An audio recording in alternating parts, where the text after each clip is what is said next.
নমস্কাৰ এটা নতুন ভিডিঅ'লৈ আপোনালোক সকলোকে স্বাগতম জনাইছোঁ।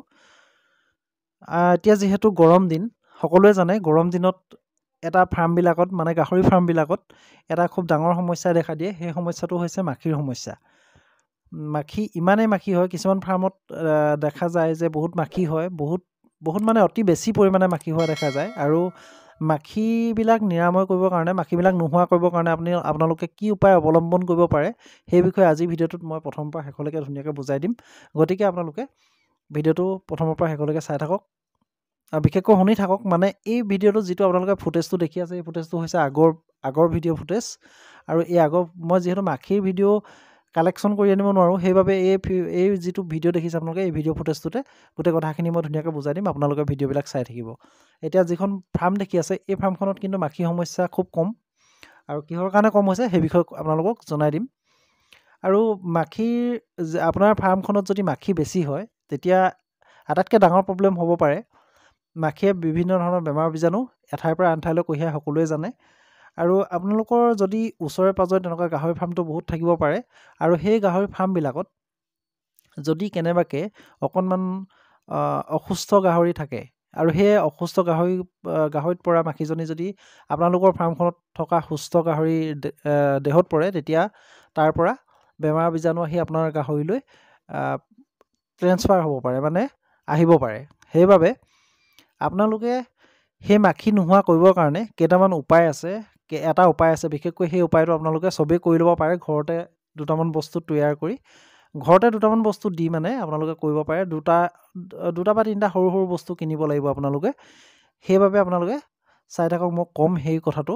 আৰু মাখিৰ সমস্যাটো যেতিয়া বিশেষকৈ গৰমৰ দিনত মাখিবিলাক খুব বেছি হয়, সকলোৱে জানে। আপোনালোকৰ ঘৰতো বেছি হ'ব পাৰে। আপোনালোকৰ এই টিপছটোৱে আপোনালোকক ঘৰতো মাখি কমোৱাৰ সুবিধা কৰি দিব। গতিকে ব'লক আমি ভিডিঅ'টো আৰম্ভ কৰোঁ। সেই যিটো মাখিৰ সমস্যা, সেই মাখিৰ সমস্যাটো সমাধান কৰিবৰ কাৰণে আপোনালোকে যিটো পটাছ পোৱা হয়, আপোনালোকে জানে বীজাণুমুক্ত কৰিবৰ কাৰণে পটাছ পানী ব্যৱহাৰ কৰা হয়। আপোনালোকে গম পাইছেই যে পটাছ পোৱা হয়। সেই পটাছ আপোনালোকে ল'ব। বেছি পটাছৰ প্ৰয়োজন নাই। আপোনালোকে এপেকেট মাত্ৰ পটাছ কিনি আনিলেও হ'ব, 30-35 টকাৰ দামৰ।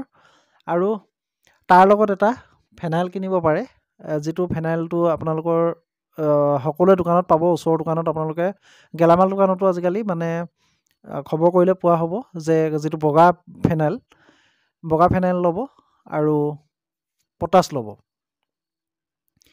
আৰু লগত এটা চিত্ৰনলা ল'ব।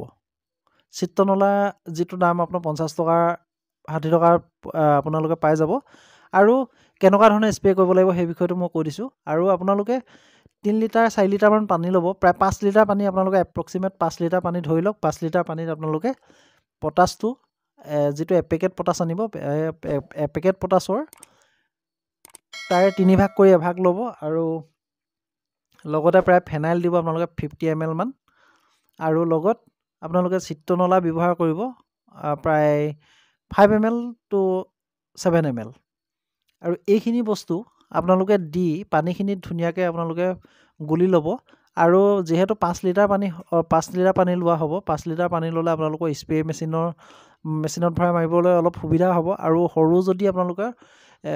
যদি আপোনালোকে কমকৈ পানী লয়, আপোনালোকৰ গাহৰি একেবাৰে কম আছে, তেতিয়া আপোনালোকে হাতেৰে ইউজ কৰা স্প্ৰে কিছুমান পোৱা হয়। আৰু সেইবিলাকত যেনেকৈ চেনিটাইজাৰ বটলৰ, ডাঙৰ চেনিটাইজাৰ বটলৰ যিটো স্প্ৰে থাকে, সেইটো স্প্ৰেও আপোনালোকে ব্যৱহাৰ কৰিব পাৰে। তাতো আপোনালোকে ভৰাই স্প্ৰে কৰিব পাৰে চুকে কোণে। আৰু ফাৰ্মখনত আপোনালোকে ধুনীয়াকৈ সেই পানীখিনি মিলাই লৈ চেকি ল'ব, যাতে স্প্ৰেটো কোনো কাৰণত বেয়া হ'ব নোৱাৰে বা জাম ধৰিব নোৱাৰে। ধুনীয়াকৈ চেকি লৈ সেই স্প্ৰে পানীখিনি ফাৰ্মৰ আশে পাশে যিবিলাক ঠাই আছে, সেই আশে পাশে ঠাইখিনিত, বিশেষকৈ ফাৰ্মখনৰ পৰা মলমূত্ৰ যিফালে ওলাই গৈছে, যিটো নলাইদি ওলাই গৈছে, সেই নলাটোত খুব বেছি পৰিমাণে, অলপ বেছি পৰিমাণে দিব। আৰু ফাৰ্মৰ যিবিলাক ভিতৰৰ চুক কোণ আছে, সেই চুক কোণখিনিত আপোনালোকে ধুনীয়াকৈ সেই পানীখিনি স্প্ৰে কৰি দিব। আৰু এইটো গাহৰি গাত পৰিলেও কোনো ইয়াৰ অসুবিধা নহয়। আৰু সেইবাবে আপোনালোকে একো চিন্তা কৰিব নালাগে। গাহৰি গাত অলপ যদি গাহৰি গাতো কেনেবাকৈ পৰে, তেতিয়া কোনো অসুবিধা সৃষ্টি নহয়। গতিকে আপোনালোকে সেইটো ইমান সাৱধানকৈ মাৰিবলৈও প্ৰয়োজন নাই। আৰু সেইবাবে মই কৈছোঁ, এই 3টা বস্তু আপোনালোকে যদি মিলাই ধুনীয়াকৈ আপোনালোকে ফাৰ্মখনত 7 দিনৰ মূৰত বা 6 দিনৰ মূৰত আপোনালোকে যদি স্প্ৰে কৰি থাকে তেতিয়া আপোনালোকৰ মাখি সমস্যা যিটো হয় মাখি সমস্যাটো সমাধান কৰিব পাৰিব। আৰু বহুতে মোক কমেণ্টত সুধিও আছিলে, আগতে সেই কমেণ্টৰ উত্তৰখিনি মই দিয়া নাছিলোঁ, কাৰণ সকলো কথা মানে লিখি পেলাই দিয়াটো সম্ভৱ নহয়, সেইবাবে মই ভিডিঅ'ৰ জৰিয়তে কৈ দিয়াটো সিদ্ধান্ত কৰিলোঁ। আৰু সেইবাবে আজি আপোনালোকক ধুনীয়াকৈ জনাই দিলোঁ। আপোনাৰ ফাৰ্মৰ এৰিয়াৰ ভিতৰত যিমানখিনি ঠাই আছে সেই ঠাইখিনি যিমানলৈকে পাৰে সিমানলৈকে আপোনালোকে ধুনীয়াকৈ স্প্ৰে কৰি ল'ব, যাতে মাখিবিলাকৰ কণীখিনি য'ত য'ত পাৰি ৰাখিছে বা মাখিবিলাক য'ত পৰে তাত পটাছ পানী আৰু এই ফেনাইল আৰু চিত্ৰনলা লগ খাই গোটেই বীজাণুমুক্ত কৰিব পাৰে। আৰু মাখি যিখিনি কণী পাৰি থোৱাৰ জেগা আছে সেই জেগাবিলাকত কণীখিনি নষ্ট হ'ব পাৰে। আজিৰ ভিডিঅ'টো ইমানেই আছিলে। যদি ভিডিঅ'টো ভাল লাগিলে অনুগ্ৰহ কৰি শ্বেয়াৰ কৰিব, লাইক কৰিব, চেনেলটো ছাবস্ক্ৰাইব কৰিবলৈ নাপাহৰিব। লগ পাম এটা নতুন ভিডিঅ'ৰ লগত। ধন্যবাদ।